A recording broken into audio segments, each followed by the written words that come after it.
Good afternoon, everyone. Welcome to Guitar Talk. This is the companion show to the Play Guitar podcast. And we just basically hang out on Saturday afternoons, talk some guitar, maybe do a little playing, and have some fun. I see Dean's here already. First, that's awesome. David's here. Wonderful to see everybody. Hope everybody's doing good. Just give me a 1 in the chat if audio and everything is sounding okay. I appreciate that. We're going to talk a little bit about a pedal today. We talked about overdrive pedals last week, and we are going. Oh, thank you, David. I appreciate that. We're going to kind of run through the paces of a very, very common guitar pedal. It's been around for a long time. A lot of players that you know have heard frequently use this pedal, or this is the second in the line in the series of that pedal too. So we're gonna have a lot of fun hanging out, playing some guitar today, talking about guitar pedals. If there's any questions before we get started, go ahead and feel free to put them in the chat. Very happy to see some familiar faces today. I've been took the week to get some stuff together, and haven't done a whole lot of. Didn't stream yesterday, but felt kind of guilty, like I was on vacation or something like that. But yeah, I'm getting a lot of stuff done, and very happy to be back here today, hanging out. Okay, so let's talk about the Boss DS-2. They call it the Turbo Distortion, the Boss DS-2.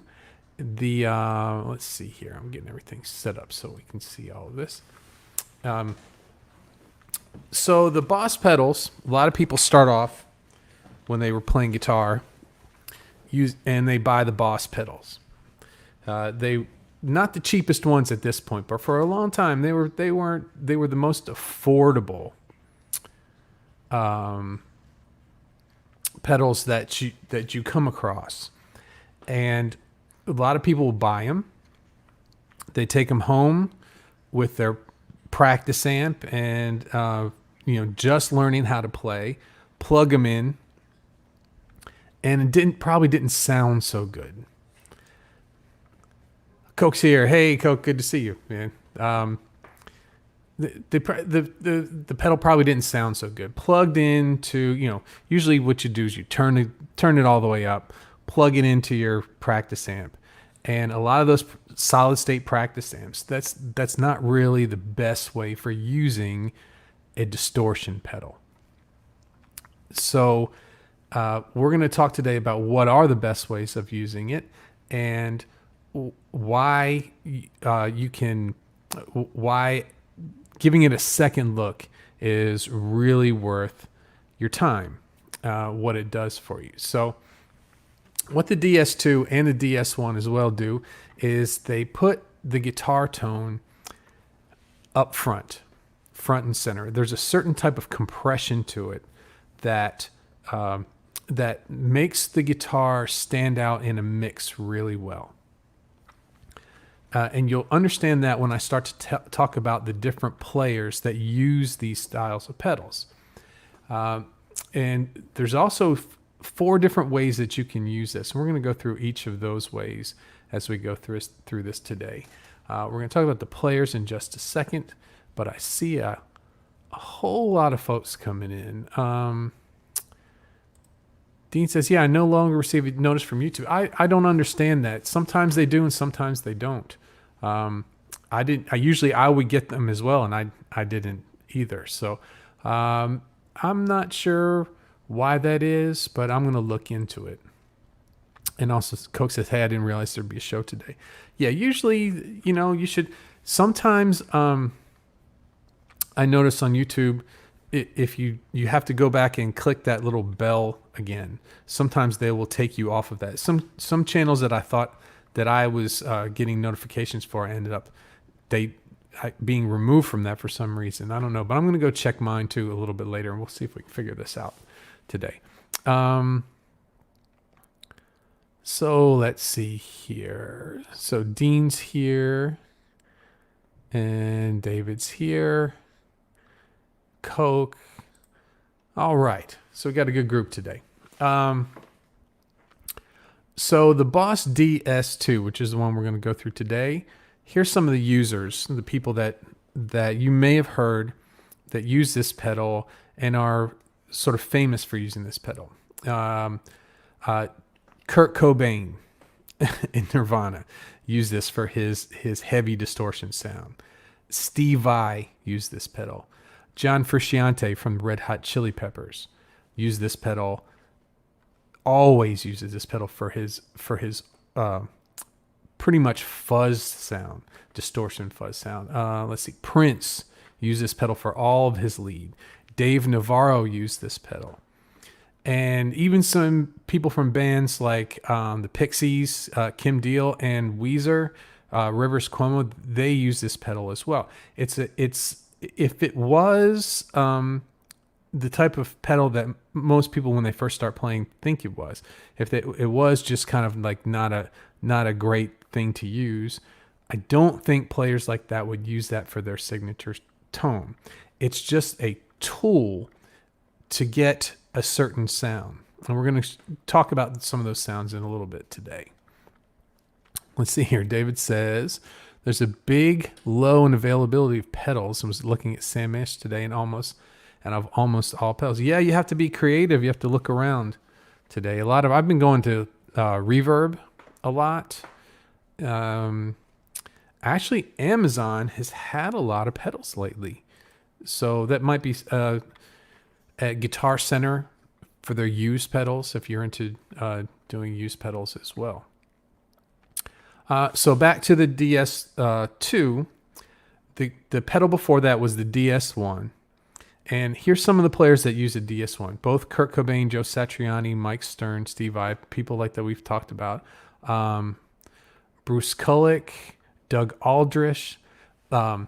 Gary Moore used this pedal. And so more of a blues setting. And he used the DS-1, which is, they're pretty much the same pedal, not exactly the same. George Lynch from Dawkins. So lots of different, a lot of hard rock people, but a lot of styles of music that you wouldn't realize. So we're going to go through this. Let's take a look up here. I'm going to go ahead and switch the camera over to the pedal.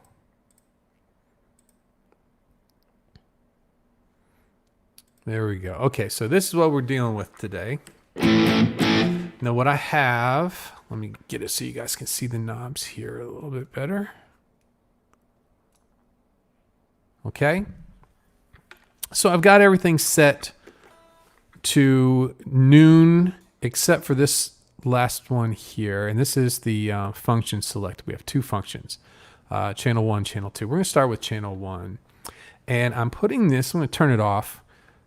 This is being put in front of a pretty clean Marshall sound. Notice it's not a super scooped Fender sound. It's got some highs in it, but it's not super bright. These pedals tend to be kind of bright on their own, so that's one of the things that a lot of people may have a problem with. I'm going to go ahead and turn it back on here. And this is what we get at everything at 12 o'clock. Now this is what the Strat, that's a lot of sustain for a Strat.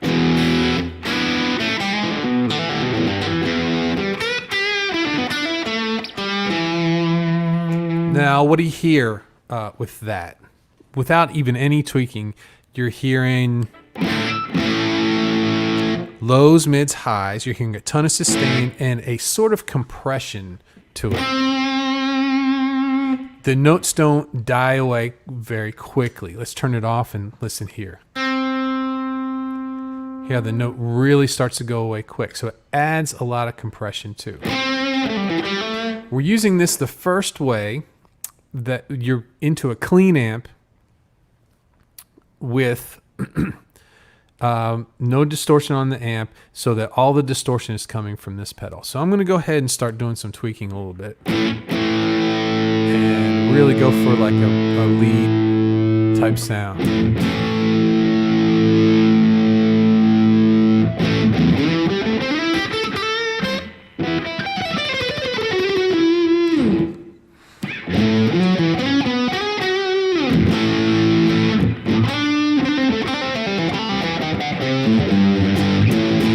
Now this is in mode 1, which is just like the DS-1.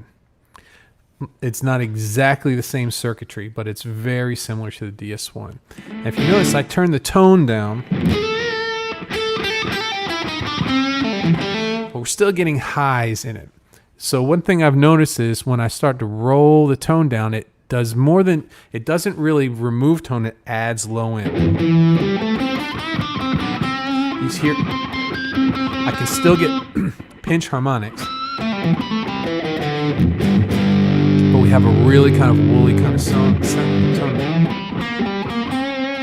So it's not really removing the highs so much as adding the bass to it. If I was to remove the highs, if I could do that with my knob on my guitar, it would sound like this.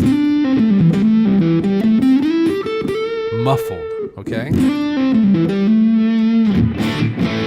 So that's one thing to take into consideration. It's not going to really remove your high end from the sound. Okay? Now you can get, actually let's crank the tone.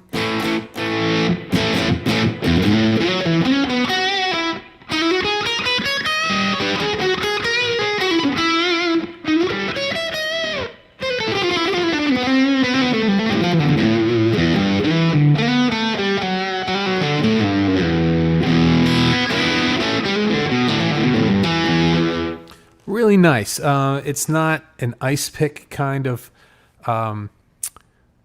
Even with the tone up pretty high at 3 o'clock, we're not getting tons and tons of brittleness, which the DS-1 does have. That's really, really sharp after you get above 12 o'clock. So you got, you know, pretty much what you'd think a decent lead sound. And a lot of sustain. What we're going to do now is I'm going to roll the distortion back. So let's see what it sounds like with a light distortion.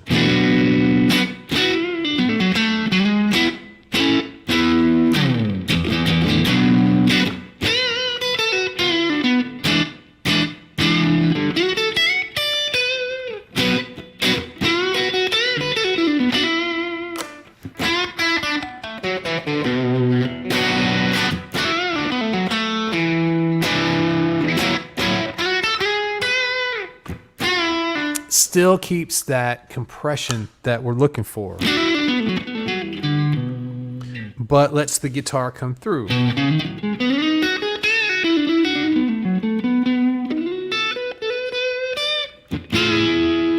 Let's see, let's go about up to 10 o'clock. That's when some of the gain starts to... Okay, so we're getting a little bit of kind of an overdriven sound.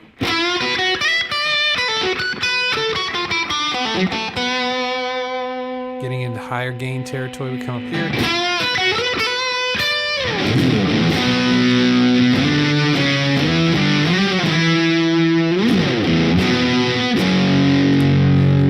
And anything around like 2 o'clock or so, it starts to saturate. We'll put it up on 3.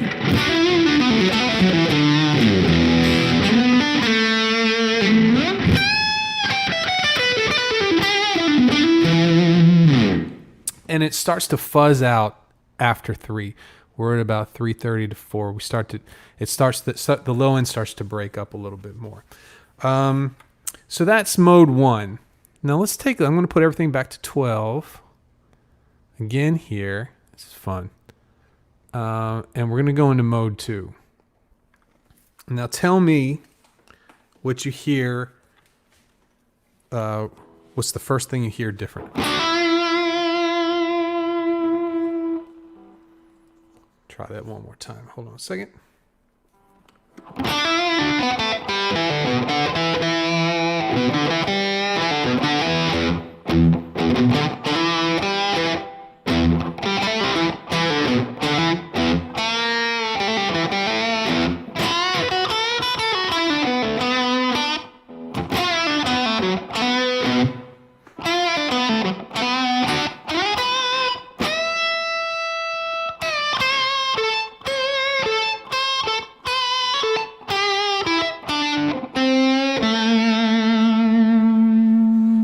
It adds a ton of mid at a certain frequency. It sounds almost like a wah-wah pedal has been turned on and left at a certain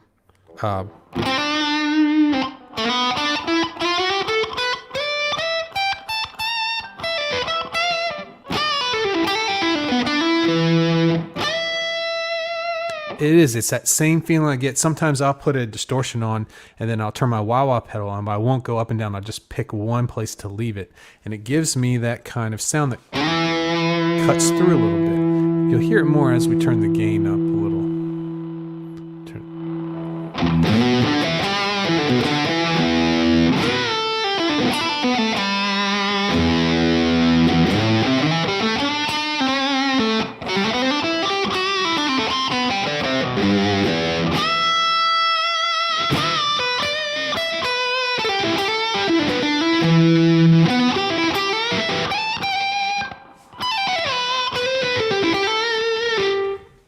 So once we start to dial that in a little bit, I'm going to start lowering some of the high end.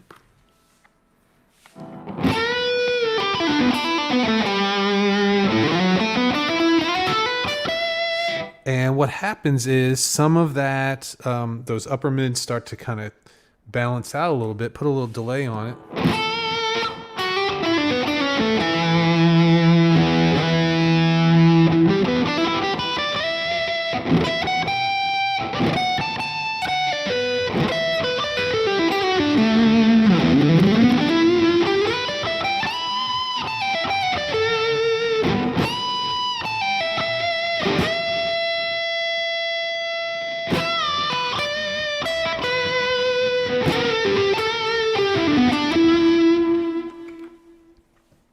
All right, so let's see here.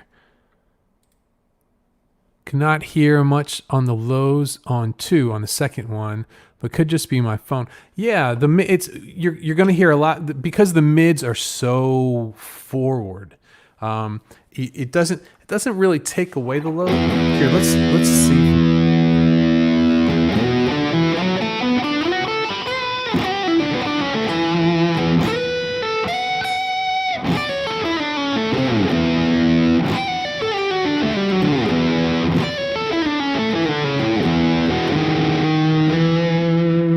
Yeah, they're in there, but the mids are they're so forward.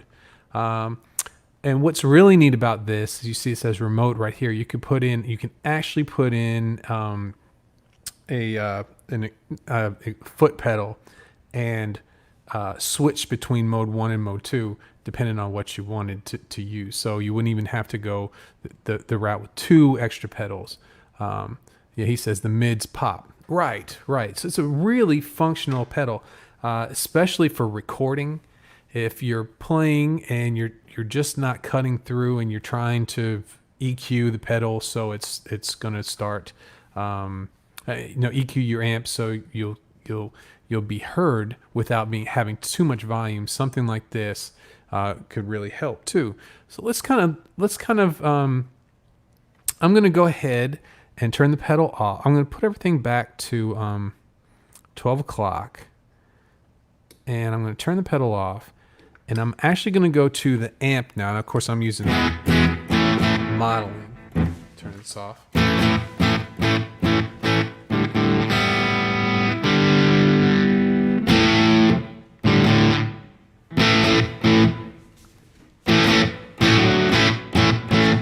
So say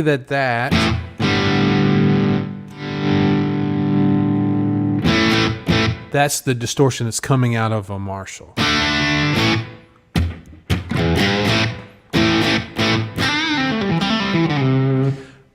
I noticed right away, as soon as I start playing single lines, I'm losing a ton of compression. I'm having to really fight, and it feels like it's fighting me. It doesn't feel like it's playing smooth. So what you can do with this, and I'm going to turn the distortion down a good bit. And can turn the level up.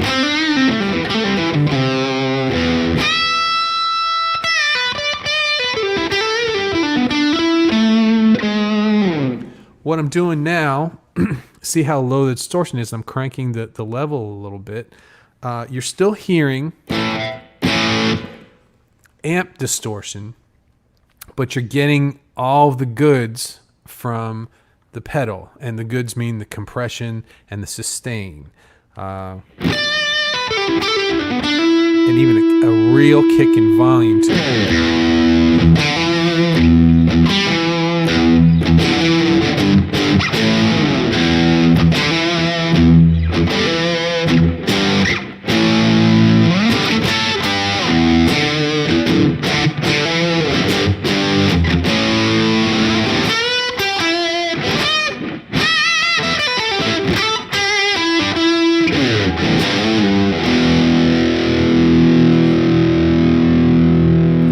That combination between the distortion pedal and the drive on the amp, that could be your signature sound. A lot of the guys that I was going through, George Lynch uses a DS-1 in the same way. In fact, I have this in that mode where he's using the gain from the amp and getting his sound with the pedal. So here's with it off.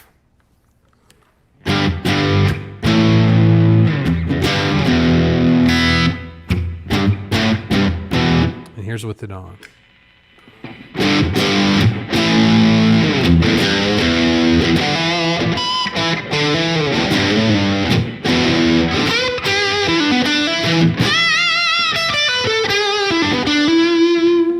So that's a third way that you could use it. First, we did it with a clean amp, and we did both of the channel 1 and channel 2. This is channel 1. Now I'm going to try on channel 2 where the mids, we have the big bump in the mids, and see what that does to an already overdriven amp.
Very different.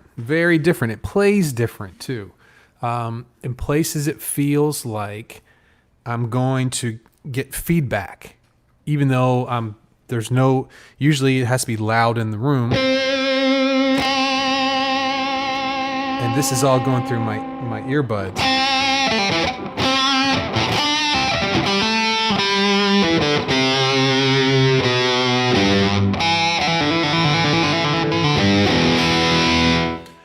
Also, we could use this lighter. Let's see here. Not slam the amp so much, but put some.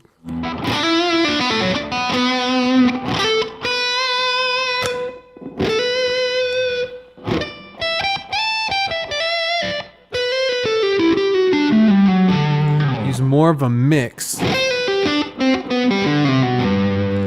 See, I'm going to use my middle pickup here.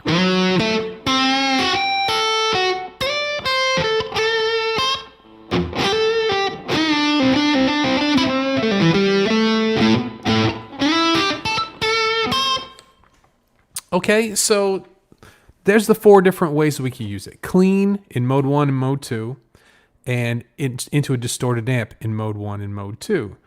I'm going to go through, let's just have some fun here for a minute or two. Let's go through some of the players and see if we could get something close to their sound. Now I'm running through a Strat, and my bridge pickup is a little bit beefier than normal. It's more of like a P90 type pickup, but I think we can get something like that. Let's try the John Frusciante tone. Now, from what I understand, he rolls everything all the way up on mode 2. So I'm going to kind of push back on the level here.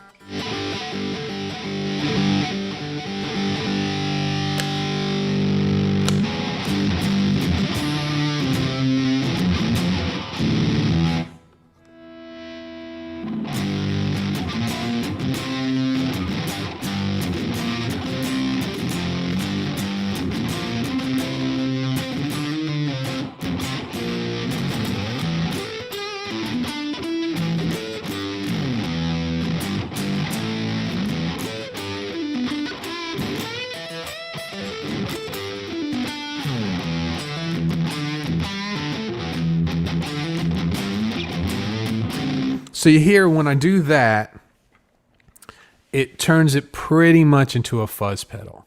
You've got a lot of the low end, almost Hendrixy. And for especially just really for the heaviest sounds, I think he uses a clean boost and maybe a little bit of compression, or maybe it's just compression on his clean sound, and then uses the DS-2 for the over-the-top distortion sounds into the Marshall on his bridge pickup on the Strat. So that's the way that he would use it. Let's see here. Kurt Cobain used more the DS1 sound, and he would run it kind of a clean amp.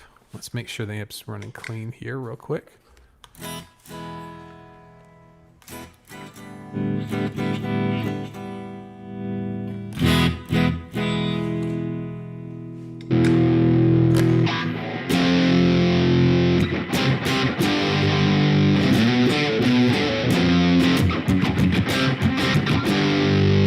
you hear how that compression and that actually needs a little more tone, I think.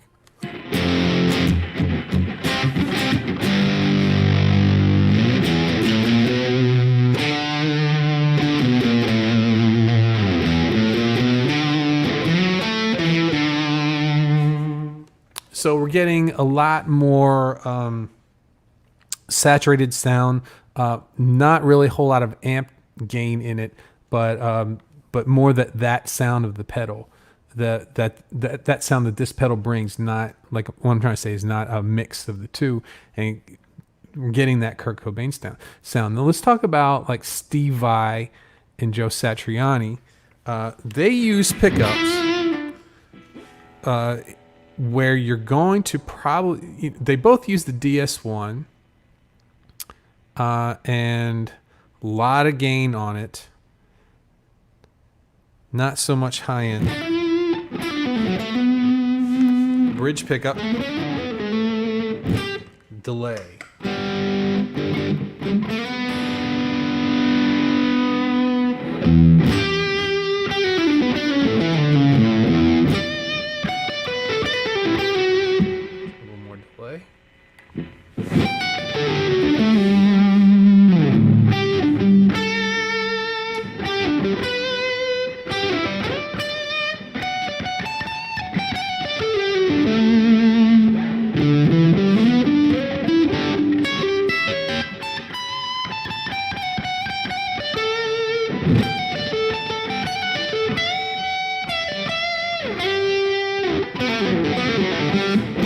Now, the pickups that Joe Satriani uses have a big boost in the mids. I know that. So I'm going to go ahead and put these mids in here and see if...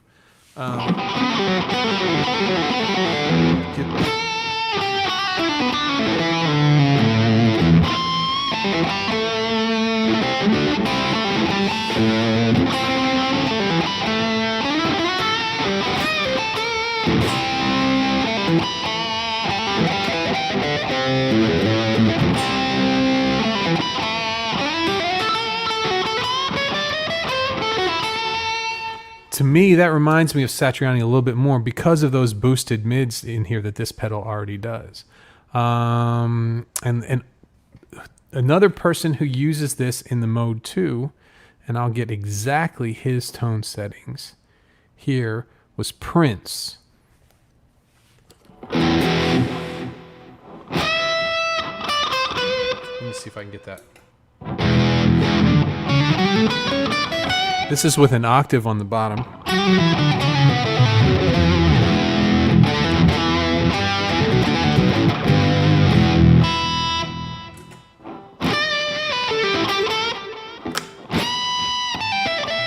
And he has said a few times that Carlos Santana was one of his favorite guitar players. And Carlos gets tons of sustain, but he's a lot of times using the Paul Reed Smith with the Mesa Boogie amps. But what this pedal did for Prince was give him that sustain of a Santana-like song. Also, we had the Gary Moore song, Still Got the Blues. And this, I just saw a video of him where he went through and used his DS-1 to get that tone. And that's a tone that I've been trying. We played that song for years and years and years and tried to get that tone. Didn't realize it was that simple, just using one of these old Boss pedals. So that's the Boss Turbo Distortion DS-2. I went through all the different ways that you could run it. We talked about some different players that use it, why you might use it, how easy it makes things. I guess the one criticism that you get from pedals like this is they don't sound exactly like a cranked amp, but that may not be what you need. A cranked amp may not give you the compression and the saturation that you need for that. So I just thought it'd be fun to do this afternoon. And what we're going to do is we're just going to hang out a little bit, hang out in the chat for a little while. I've got some time, and ask you guys about your gear and how many of you have experience with different distortion pedals, and what's your favorite what's your favorite go-to for your lead sound? I'm very curious about that. I'm going to talk a little bit about mine in the meantime. Let me see here if I can switch back over. There we go. So I'm going to talk a little bit about my setup. Here, I've been using the BB preamp and boosting that for a very long time. And let's do that. Let's take a listen to the difference. Here's my regular distortion pedal.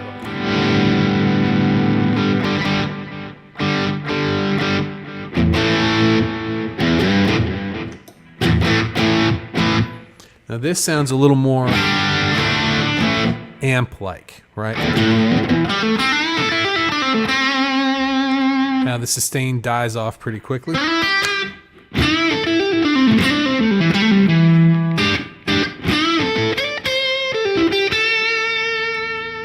And what I like to do is I like to boost this with a, let's see here. I boost it in several different ways. Let's see. I'm going to actually get into the, there we go. There we go. I was putting mine on there. I boost several different ways. I like the EP booster. And this is just a clean boost into this. Let's see here.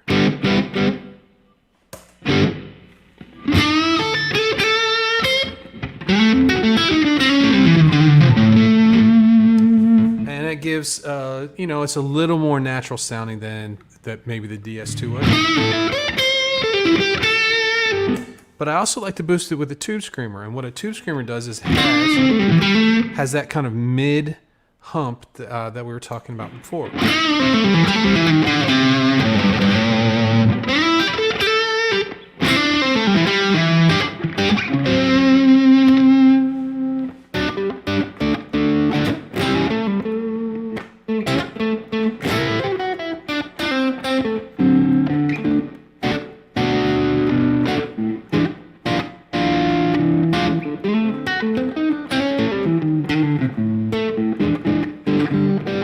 And I also have an RC booster. These are all the BB, the AC, and the RC booster, all from Exotic. The RC booster has, to me, more of like a blackface Fender type gain to it too. So most of my pedal boards, most of my pedals on my pedal board have more natural gain sound. So I picked up this turbo distortion just to add a little bit extra. Okay, everybody. Well, thanks. I appreciate y'all hanging out with me today. I'm going to go ahead and call it. We have the live podcast on Monday, and we're going to be going through modes this week. We're going to be starting off with the one most people use the most, Mixolydian mode. We're going to go all through it on Monday. The following week, we're going to have, about 5 or 6 different licks that you can use in Mixolydian for tons of different styles of music. And as we go through the month, we're going to be going through some different modes as well. I know a lot of people in the academy, a lot of coaching members are getting into modes now too. So it should be a fun time for that. And look forward to seeing you on Monday at 4 o'clock, same time as here. And thanks for hanging out with me today. And I will see you on Monday.